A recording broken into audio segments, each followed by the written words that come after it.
Okay, first thing we're going to work on is the isometric bicep hold. Any object works. Here, Stefa is using a ball, a medicine ball. First thing you want to do is standing up relatively engaged through your body. Hold the weight nice and high. That's going to be a little bit easier on your core. Your triceps are going to be the ones holding it here. If you have a bar or something, you can rest it on your chest. The ball is a little bit awkward, so you see Stefa here is a little bit more engaged. Then you want to get into the proper bent over position or quarter squat position. Level 1 is on a wall. So we back up, we place our back on the wall. We try to get rid of that space between our lower back by engaging our core. If there's still space there, that's okay, so long as your core is engaged and your pelvic is tilted. Every body is built differently, so you may have excessive curvature in your lower spine. If that is a normal position and your core is engaged, that's okay. But as much as possible, try to reduce that space between your lower back and the wall, and you should be okay.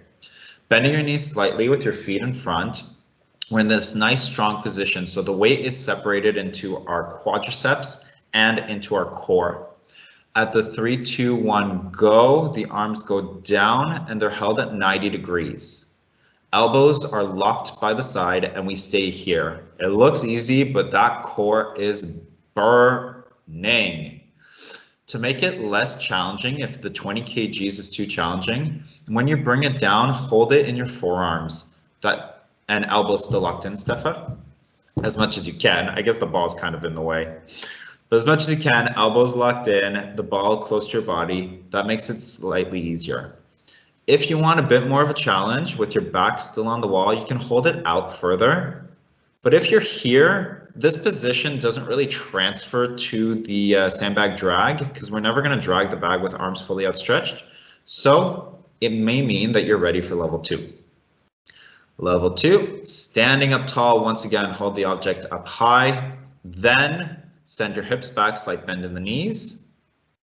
When you're here, the back is flat, the core is engaged. 3, 2, 1, timer starts. Holding it there. We're doing that for 30 seconds and then resting. You can either do what Stefa did, a bicep curl. I prefer just dropping the object. Note, if you're on the second story and your landlord's below you, you're probably not dropping it. If you're using a kettlebell or something non-conventional, you're probably not dropping it. Anyway. And level 3, we don't really need to demonstrate because it's the exact same thing, just heavier. Moving right along, the sandbag lifts. So we're going to show you the ideal and then we'll show you the modification. So if you don't have your crossbows, Stefa, as you can see, Stefa doesn't have the lines on the floor, so ideally you will have the lines on the floor. That's totally okay. But it's just ideal, perfect practice, right? So Stefa's just practicing. She's not perfectly practicing. And you can see here she has 2 different object weights because she doesn't have sandbags. Once again, it's not perfect practice, but at least we can work on our strength. So bending over, lifting up the object to the intersection. And then here Stefa has the option to drop or to bring the weight down. Since flooring can be a concern, we want to probably lay the objects down unless you know that your flooring can handle dropping of the sandbags. You can see that Stefa placed a mat on the floor. That'll make the drop a little bit nicer, but at the end of the day, you're risking hurting your floor or damaging your floor. No, this is not practicing the proper technique. So going into the test, if you're only practicing in this way, you won't have had the time to practice the technique. That's okay. You're still working on your fitness. It's better than nothing. Let's take a look at how to do it properly. Slight bend in the knees, hip hinge. We can go into a deadlift, flat back.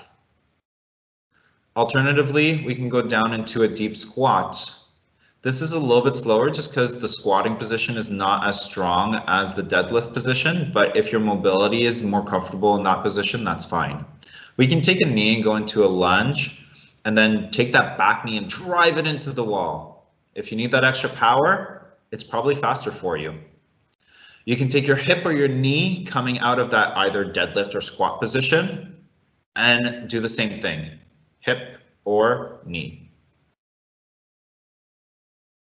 That's totally okay. And if you're someone thinking, I need that, it's probably faster for you. Let's take a look at how not to lift. Coming down with our upper body in excess kyphosis, or over exaggerating the lift and lifting, you know, a meter higher than we have to, is not something that we want to do. So let's go back to the other one and see how to fix it first. Yeah, coming down here, what you want to do is you want to roll your shoulders back and depress them away from your ears. And then you want to keep your head nice and neutral. So if it's up too high, that's not too great. So down, nice and neutral. Perfect. Now, the other mistake that we commonly see is our lower back arched. So how to fix that is with the starting position. Stand up tall, and when you bend, instead of sending your hips back in a tilt, you send your hips back while your core is still engaged and your glute muscles squeeze together. So keeping that back flat as we send our hips back, not tilting our hips back. That's it for the sandbag lifts if you're doing it on the wall. Let's do the alternatives for the sandbag lift. Any object will work, and you don't need a wall for this one. We do deadlift high pulls. So coming down to the ground, we'll do a total of 10.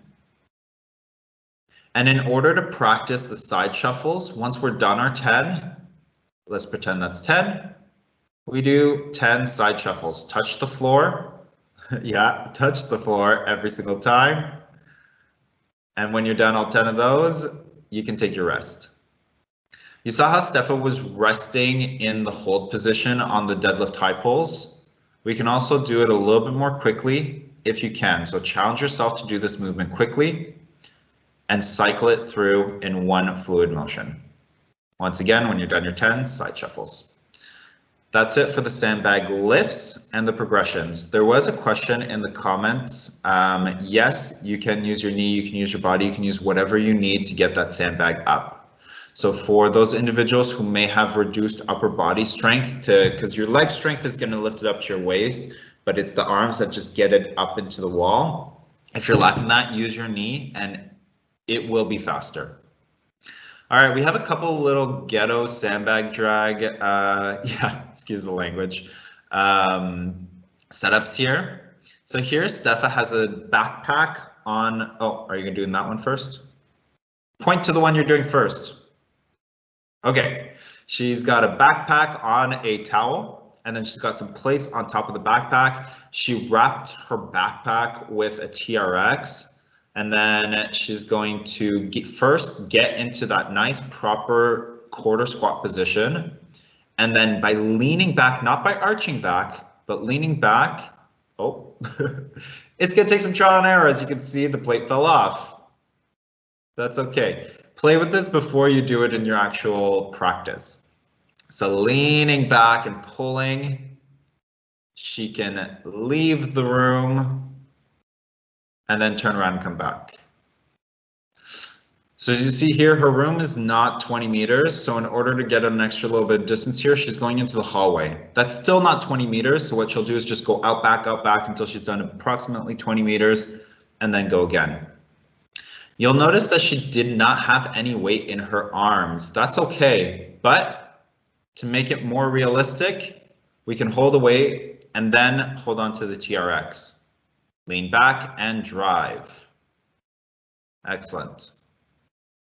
Of course, perfect practice makes perfect. So just having an actual sandbag in our hand is going to be our best friend. These are just suitable alternatives to make it as close or replicated as much as possible. The other option that Steffa has, she placed a weight on a towel, or no, not on a towel. Yeah, on a towel. Okay, and she's got an elastic band. Oh my lord, she's got an elastic band attached to it. Hold that isometric bicep hold position, and then just explode out. Steffa's not going to explode out because she'll run into the wall.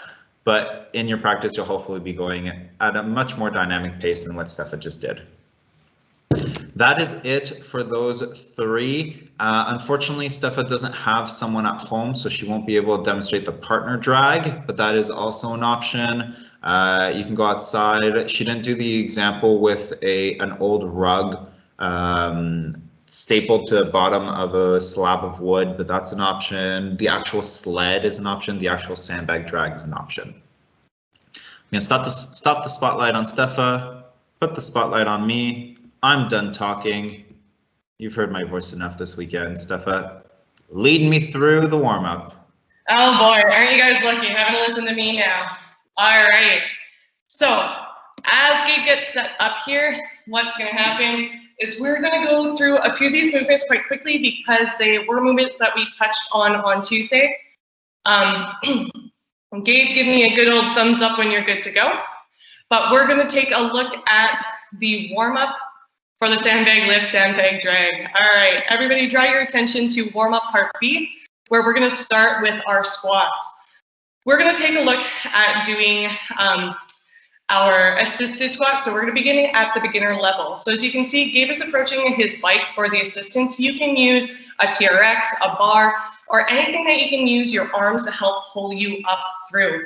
He's put himself into the proper squatting position. You'll notice that his feet are shoulder hip distance apart. He is keeping that nice flat back, core is engaged, torso is nice and tall, and he's sending his hips back first. Okay, by sending those hips back first, we're keeping those knees tracking behind the toes. And he's just showing you here different options of ways to support yourself. You can use that TRX, you can use a banister, you can use a bar if you have that available to you. Moving up into our next level, our intermediate, we're gonna be squatting onto a chair, a bench, a mob box, anything that's gonna give you that tactile response. So again, Gabe is executing it lovely and he's not using momentum. So Gabe, can you show us what momentum would look like? We're gonna throw those arms up to help pull yourselves up. But what we're trying to do is engage through those the quads, the hands, and the glutes to lift yourself up. If he moves too far back, puts himself too close, Gabe, let's see what's gonna happen. We're gonna end up pushing those knees forward, tracking in front of those toes and lifting those heels. So if you were to translate this not with a chair, you're gonna feel like you did things properly, but you're actually gonna be executing it in a very dangerous style, and it's not gonna be assistive at all. So always remember to send those hips back, keep that core engaged, and drive through those heels. The next little point that we're gonna make is that external rotation of those feet. So Gabe touched on it a little bit on the first time we went through squats. We want to think about screwing those feet into the ground or pushing the walls apart so that we engage the glute med and glute min to make sure those knees don't cave in. So Gabe, you're going to do that when we move into our advanced squat. So we're going to think about screwing those feet into the ground and pushing those knees out so they track over that second toe. Good. His core is engaged, his hips are going back, he's inhaling on the way down and exhaling on the way back up. Awesome. Gabe, can you show us what it looks like if you aren't engaging the glutes and letting your knees cave in? That is a no-go. Nobody wants to see that. Nobody wants to do that. All right. If we do not push our hips back, we have a tendency to drive our knees forward. And again, that's not what we want. We put undue stress in through that patellar, and again, just another reason for injury. Moving right along, we're gonna go into our shoulder retractions. This should look fairly familiar because this is the prone position that you're going to find when you're doing your rush. So Gabe, I'm actually gonna get you to lay all the way down in the ground in that prone position with hands released. So if you notice, he's gonna have his hands tucked right underneath those shoulders. He's going to tuck those hands right back underneath his shoulders like he would, again, as if you're approaching the line for the rush. And we're going to squeeze those shoulder blades together to lift the hands off the ground. When we relax, we're trying to create space between our shoulder blades to bring those arms back to the ground. Our common mistakes we see is snaking up. So we're engaging that low back. So we're deactivating that core to lift our body off the ground. And then the other one that we see is shrugging our shoulders. I forgot to mention that when we're in this prone position, Gabe, I want you to show them what it looks like when we tilt our toes underneath, contract the quads and glutes, and get that core nice and engaged. So as you can see now, his knees are actually up and off the ground, so he's quite primed to just pop up out of that position to go for his run on his rush. Moving right along into the intermediate, we're going to go into a bent over stance. We've gone over the mechanisms of how to set yourself up for a bent over row. So it's going to be exactly the same as a bent over row position. Our shoulders and hips are going to have a nice straight line. And then we're having a bend at the hips and a soft bend at that knee.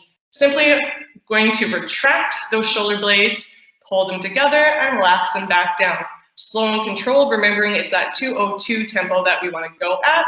Common mistakes that we see is shrugging the shoulders towards the ears. So remember, we're always depressing. So we're pulling those shoulders away from the ears, trying to squeeze those shoulder blades down towards our butt. There we go. We see kyphos. So Gabe, I'm going to get you to bend into a kyphos position. So you can see the rounding of his upper back. So the way that we would cue him is to think about drawing the center of your sternum towards the ground and lifting the head into a neutral position. Good. Nice.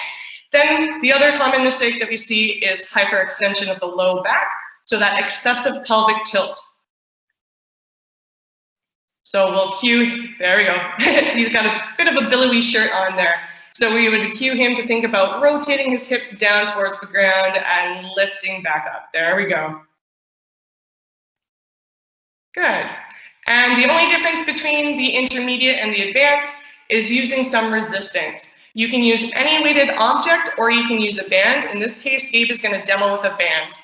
Here, same exact body positioning. We're squeezing those shoulder blades together, relaxing and coming back down. If you want to make this a little bit more challenging, you can increase the tension on the band, you can increase the thickness of the band, or you can do a combination of the both. So adding a little bit more weight to create that resistance is totally fine. Coming into those good mornings. So this is a newer one to us. At the beginner level, we're going to start with body weight only. Okay.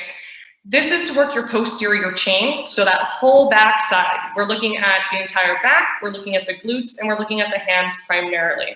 So Gabe's going to start stance, feet shoulder hip distance apart, core is engaged, we have a soft bend at the knees, and he has his hands up like, oh no, don't shoot style. And he is going to think about sending his hips far back so that he can lower his chest towards the ground and come right back up. The reasons that we have our hands up nice and high, Gabe, I'm going to get you to turn side on view so we can see, is when we start to add weight, we're going to be adding it to a low bar rack position. So those hands up is really important. And once we get there, I'll discuss it a little bit more. But as you can see, he's sending those hips back and coming straight back up to the stance. And we want to make sure that our head is nice and neutral. And we also want to make sure that when we're going down, we're decreasing that internal angle of the hip and not over-exaggerating going down. Though you feel like you're getting lower, you're doing more work, you're actually putting a lot of strain and stress onto the upper and lower back. So moving into our intermediate, we're going to suggest that you use moderate weight. Again, Gabe is going to demo quickly with a band. You can do this with a bar, you can do it with any other type of weighted object that you can find. So he's going to come right back into the hands up position, the same position that we hit for the beginner. And we're going to bring the band not around our neck. We're going to bring that band down into the fleshy bits of our traps. So that low bar carry. And again, we're going to think about pulling our shoulders back, dropping them down and away from our ears, and sending those hips far back with a soft knee bend. And we're going to inhale on the way down, exhale on the way back up. For our advanced, all we're doing is we're adding a little bit more resistance. So Gabe is using a dumbbell. I personally would not use a dumbbell. He's going to execute the, it's just uncomfortable, I find. So plates and dumbbells I find uncomfortable on my back. So I prefer using a bar, but again, whatever you have at your disposal. So that concludes the good mornings, and we're going to run into a scapular push-up. Again, this should be a review from Tuesday. We're going to start in a tabletop position, and we are going to make sure our hips are stacked over our knees and our shoulders are stacked over our hands. We're going to slowly draw our chest towards the ground, squeezing those shoulder blades up over top of that spine. We're going to create space and lift back up.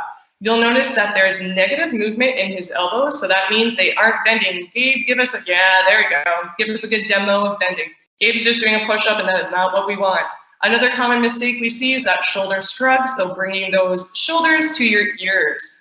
So again, we're going to think about depressing those shoulders, so rotating and pulling them down towards our bum. We're going to contract that core so that we don't get that bend through the back. So we don't want to see any hyperextension or hyperflexion. So Gabe, show us kyphos. There we go. And then hyperlordosis.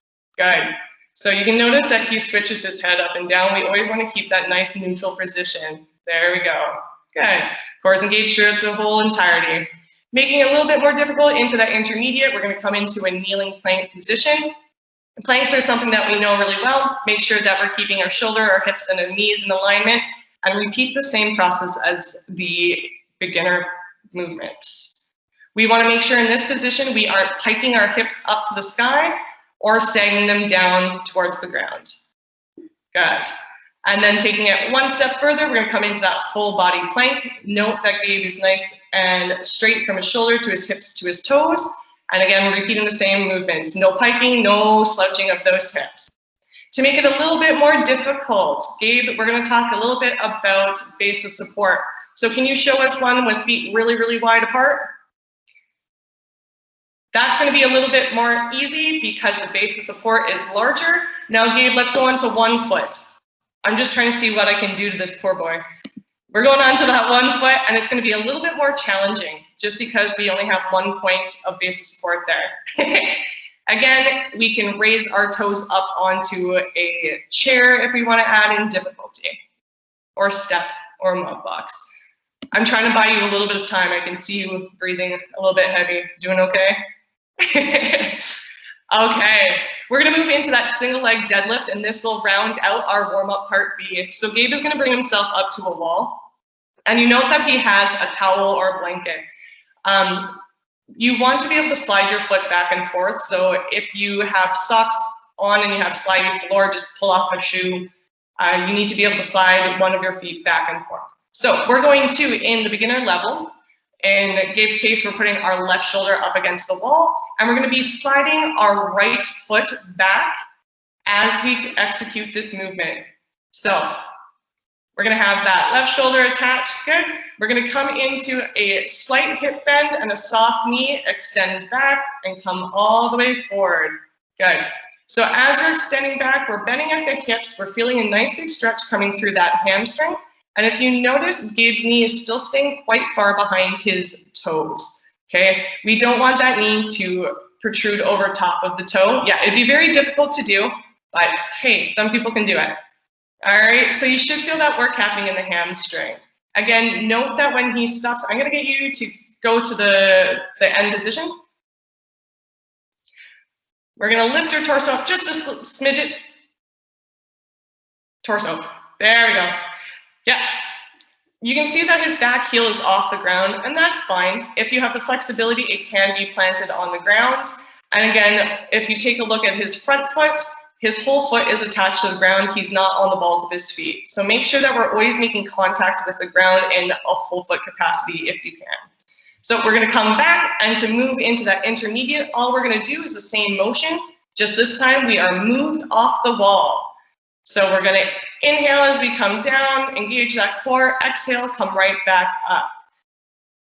If you start to collapse your chest too far to the ground, you're actually not giving yourself any benefit. It might feel like you're getting really close to the ground, but you're not really changing the length of that hamstring. So go until you feel that pull through that hamstring. And then finally into our advanced, we're going to be moving the same mechanism, same movements, but this time we're going to lift off the foot. There we go. We're coming into that arabesque, very pretty arabesque there, Gabe. He must have been a dancer in his past life. But if you notice that there's a nice line between his shoulder, his hip to his heel. There we go. It's nice, slow, and controlled. And he's not rushing through. You can see sometimes that balance is a little bit of a challenge. So if you look about 6 feet ahead of you at an immovable object, it sometimes helps with that balance. So again, inhaling on the way down, exhaling on the way back up. When common mistakes, good cue, thank you, Gabe. Common mistakes that we see is opening of that hip. So Gabe showed a really nice rotation there. That's not what we ever want to see. So how we correct that is making sure we draw our toe towards our forehead or try and flex it towards our shin. And we're going to point it straight down to the ground. So that'll hopefully pull your hip in a little bit of an internal rotation so that you stay square. All right, so that concludes our warm-up part B. Should you have any questions on that, you can reach out to Gabe and I at any time. We are going to move into our ancillary work for our sandbag lift and sandbag drag. So remember, ancillary work is complementary by nature, and this is where we're looking at our core development. And core development is really important for being able to have a transfer of power. If we have a weak core, we have inefficiencies or we have energy leaks, and those energy leaks will just kind of leave our midsection a little bit flaccid, so we won't be able to connect the driving power from our lower body to our upper body, and that's especially important in our sandbag lift and our sandbag drag. All right, I think Gabe's good to go. The very first movement in our ancillary work is going to be that wood chop. So in the wood chop, I want you to think about the ILS. So when you're coming back to the line to pick up your bag, think of that movement. You're reaching down to the ground, you're lifting to that bag, and you're reaching up and across the body to get going, okay? So that's the movement. That's the movement that we're trying to simulate here. So we have an anchor point nice and low. Gabe is facing his anchor point with both feet facing it as well, okay? His arms are outstretched and locked because they don't want to move during this part, but both toes are towards it. We're going to engage the movement by rotating and pivoting on our feet. You'll notice that Gabe made this movement look really easy. Gabe, I'm gonna get you to return and do 2 more just like that. You'll notice that Gabe is making it look nice and easy. The one thing that I forgot to say was that we wanna make sure that the band is taut before we start pulling on it. But if you're using a different object, yeah, so that's gonna make it way easier if the band is not taut. But if you're using a different weighted object from the ground, you won't have this problem. It's our preference to be using a band if possible. So Gabe is executing it nicely. Gabe, what does it look like when you forget to pivot and rotate with your shoulders and hips as a unit? So this is rotating through the spine. We do not want that rotation through the spine. It's a very compromising position and movement, and it leaves you open to a higher risk of injury. So you always want to make sure that you're pivoting on those feet. Okay, don't hurt yourself. So show us one more good one. Starting facing that anchor point, rotate through the feet, pivoting on those toes and moving the shoulders and the hips as a unit together. To make this a little bit more alternatively, okay, to make this a little bit more challenging, you can step further away from your anchor point, creating more tension on that band. You can add more bands or change the thickness of your bands, okay? Like I mentioned before, you can use other weighted objects like a dumbbell, kettlebell, medicine ball, and so on. My band's too heavy already at the full tot, so I can't do the harder modification. I apologize.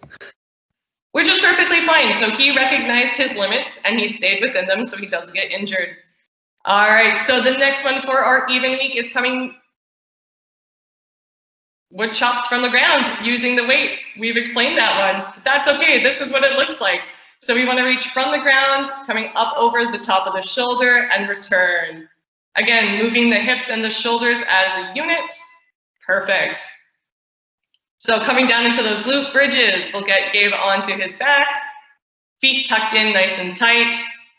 Good. We're going to make sure those heels are planted, and he's going to have a few points of contact. So his head, his shoulders, his entire low back is attached. So you notice that he tried to sweep his fingers underneath his low back and they can't go. That's because he did a slight pelvic tilt and tried to push into that ground. Gabe's going to engage his core, and then he's going to drive through the heels, squeeze those glutes, and lift those hips to the sky. Once you get up into that fully extended position, stay there for a second. Nice big straight line from the shoulder to the hip to the knee, and a good old butt squeeze, and then return back down to the ground. So that is your glute bridge level 1. If you want to make it a little bit more challenging, you can put a weight on your hips and execute it the exact same way. Tuck those heels, full body contact, squeeze those glutes and quads or hamstrings as you come up, send those hips to the sky. Alternatively, you can bring your heels onto a higher platform. I just want to see Gabe move around. There we go. Okay. So that's it for the even weeks. Moving into the odds. Oh, he's gonna demo it for us. All right. So he's gonna scoot his butt nice and close. There we go. He's gonna execute the same concept. So digging those heels into the ground, driving those hips up nice and high. Good. Good. Then the next level would just be putting weight on, but Gabe, don't worry about that. I think they've already got the idea of how to put a weight onto their hips. So we'll move right along into that odd week. Oh no, my screen is completely frozen. Okay, we're back. I can see everybody, or I can see Gabe again. We're gonna move into what's called a pale-off press. So the pale-off press is working on anti-rotation. So if you think rotation is rolling left and right, okay, or twisting around that spine. So we wanna think about anti-rotation. We're preventing that rotation from happening. So Gabe is going to put an anchor point down, step far away so that his band is slightly taut. There we go. You can see he's already executing that quarter squat position, which is awesome. His hips are pushed back, his knees are bent, toes facing forward. He's starting to move his hands in and out from his chest position. So the further his hands get from his core, the more force or torque that that band is creating, and it's trying to pull his body back towards the bike. So can you exaggerate the pull that the band is making, just so they understand? Come back together, and his shoulders are gonna wanna try and, he's resisting the urge to rotate back towards the bike. There we go. So we're keeping our body centered as we drive our hands in and out from our chest. In order to make this a little bit more difficult, we're gonna get Gabe to step further out, away from the bike. We can change the thickness of the band, and we can change the number of bands.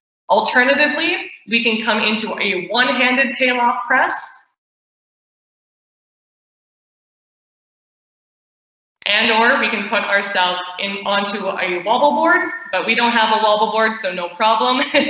And Gabe will get you to step your leg closest to the bike back. There we go. So again, we're going back to the principles of reducing that base of support. So you can see his base of support is much more narrow in comparison to a double stance. So this will be more challenging as well. Then we're going to come into the last one for our odd week, which is our tabletop sandbag drag. So again, we're going to come into that tabletop position, making sure that our hips are stacked over our knees, our shoulders are stacked over those hands. You'll see that Gabe pulled a weight just to the outside of one of his arms. In this case, it's his left. We're going to take our right arm, reach behind our left arm, and drag it all the way across. Replace the right hand, take that left hand, reach, and drag. Again, this is another principle of anti-rotation. So Gabe, can you show us if we rotate through those shoulders and we drop a shoulder down? We do not want to have that happen. Over-exaggerating on either end, which is great for demonstrations. We always want to make sure that those shoulders stay parallel to the ground. Same thing with our hips. We don't want our hips to rotate, nor do we want to have hyperkyphos, so coming into that super cat position, or into lordos, where we have that excessive pelvic tilt. So nice and neutral spine where everything is engaged. To make this a little bit more challenging, we're going to bring ourselves into a plank position and repeat the same motions. Again, another principle that we can discuss here is that the longer the lever, so the longer your body is, the more challenging it's going to be. Again, bringing it up just another step is coming into that plank position, drawing your attention again to that shoulder, hip, and heel straight line. And then Gabe could narrow his feet or bring his feet up onto a higher surface. I would have had to stop at the plank because I am not that skilled. Let's see how Gabe does. Oh, nice job. He's keeping his hips square to the ground and very stable through that core. Awesome job. Could you do it with one leg? Don't try. Okay, perfect. That concludes the ancillary work for our sandbag lift, sandbag drag. I hope everybody is sticking along with us. We have just a few more movements to go through, and that will be going through the movements from our Rush technique, or sorry, our Rush strength program. So the very first one that we're going to take a look at on our even weeks is a plank. We've gone through this concept a whole bunch. Essentially, plank position, we're going to start at our beginner stage or level 1. where we're bringing our hands up nice and high onto a bench, a chair, a step, whatever you've got around you. The higher your hands are, the easier the movement is going to be. If your hips sag in towards the chair, bench, or object that you're holding, maybe your hands aren't up high enough and consider bringing your hands up a little bit more. And alternatively, you might see a big pike in that butt, so sticking that butt out. There we go. We want to make sure that we have a nice straight line from the shoulder, hip, down to the toes. Moving up in difficulty, we're going to come to the floor, and we're going to come into that kneeling position. We're still executing the same idea from the shoulder to the elbow to the hand. It's a nice straight line from the shoulder to the hip to the knee. Again, no sagging, no piking. And should you require a little bit of a rest, we suggest that you come into a child pose position. So rocking back, bringing that butt towards your heels, stretch out those shoulders, and then come right on back into that plank position. Moving up in difficulty, we can come to those toes with a nice big base of support, so wide feet. Still, again, if you need that little bit of a rest, you can rock back and forth. Alternatively, some people find it a little bit aggravating through the wrist to be coming off the hands. You can come down to the forearms or even onto your knuckles. Again, it's kind of a preference thing at this point in time. To increase the difficulty, we can raise our feet onto a platform of some sort or an unstable surface. Again, nice straight line from the shoulder, hip, down to those heels. Awesome. So everything that we just talked about is going to be repeated in that side plank. It is the same concept, so we're going to get Gabe to start standing up. There we go. Here is our first level. Coming down into our second level, we're going to drop down to the ground, bend that inside knee, and we're going to lift off the inside knee, keeping those hips up nice and high, making sure those hips are facing the same direction as you and they're not rotating up to the sky. We'll come into a foot stack position. We're going to lift those hips up. Again, straight line down through the center of his core. He can go up to his hands. He can make it a little bit more challenging by coming into a starfish or bringing his foot to his knee. Perfect. And then he can repeat that same process with his feet on a bench, chair, whatever you have around, or unstable surface. There we go, Gabe. Okay. We're going to try that again. Nice. Can we come into a star from there? There you can. Nice. Good. Bring that knee. Oh, maybe we'll just stick at the star for you. So that's it for our even weeks. And if you are still with us, I know we're a little bit over time right now, but we have 3 more movements to get through. So we have the dead bug starting off our odd week here, laying on our back, making sure that we have contact from our head, our shoulders down to our low back.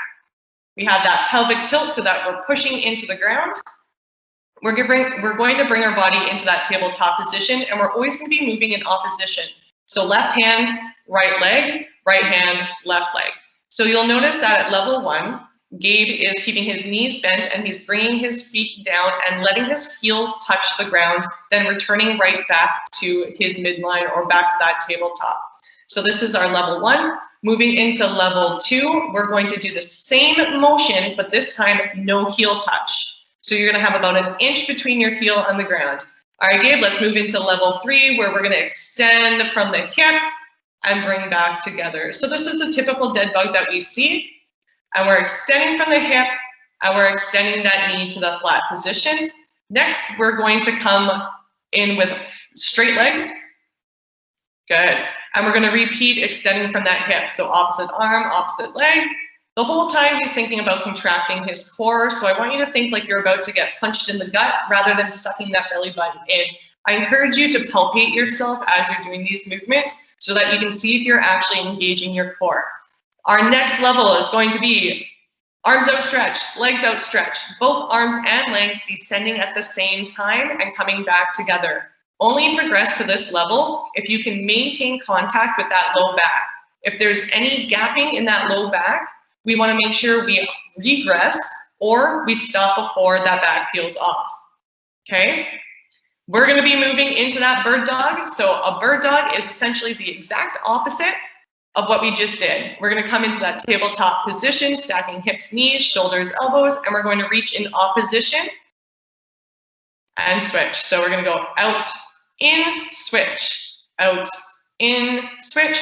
I commonly like to cue people that they have a glass of water on their low back and they don't want to spill drops, so they can't rotate through their hips. There we go, he would have spilt the whole glass of water. So making sure that the hips and the shoulders stay square to the ground. Again, this is a function of anti-rotation, so making sure we're engaging that core.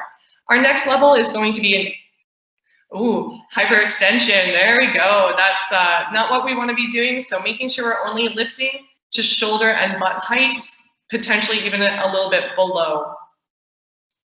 So moving into our next level, we're going to look at an out, in, out switch. Out, in, out, switch. So you can see that Gabe is able to touch his elbow to his knee. That's great, but if you cannot, don't worry about it. Just bring it in as close as you can and then extend back out. We don't want to sacrifice function over form. So making sure that you are keeping that back nice and flat, no tilting in either direction. Our next level is going to bring ourselves into a hover. So Gabe is going to tilt his toes and lift his knees about 1 inch to 2 inches off the ground. And he's going to repeat again, out, in, out. So you can see he's getting a little bit wobbly here. This might be because he's been doing a lot of core activation, or this might be his end stage. We'll see what happens if we try and bring him into the next progression, which is a plank position. Again, nice straight lines everywhere, where he's going to repeat the out, in, out. Good. Look at his concentration. He's moving nice and slow and deliberately. It's not a fast movement. We want to stay controlled. Good. Looks nice. And the last one that rounds out our odd week is going to be our hollow hold. So Gabe, back onto your back. Here we suggest that you put your fingers underneath your low back, and the cue that we typically give is try to crush your fingers with your back. So really making sure we're pelvic tilting so that our fingertips are being squished. Okay, we're going to bring our feet into that tabletop position. We can raise our head in a neutral position, or we can have it resting on the ground. Preferably, I like resting it on the ground, but we are going to lower from the hips. And once we feel a sticking point, so everybody's going to feel a moment where the core completely contracts, that is where we're going to hang out for 30 seconds. So Gabe feels that contraction there. He'll hold for 30 seconds, then bring right on back to his start position. So moving into level 2, we're going to extend those legs out. And again, we're going to descend those legs until we feel that sticking point. Some people may have a very high position, some may have a little bit lower position. Again, it's all going to vary as to who you are and where your strengths and weaknesses are.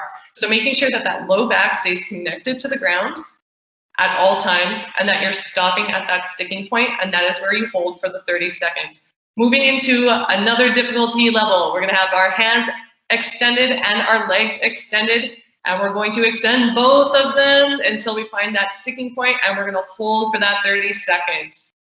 We're a nice and long lever here. So this will be our most challenging progression. Awesome. Gabe, how's that core feeling?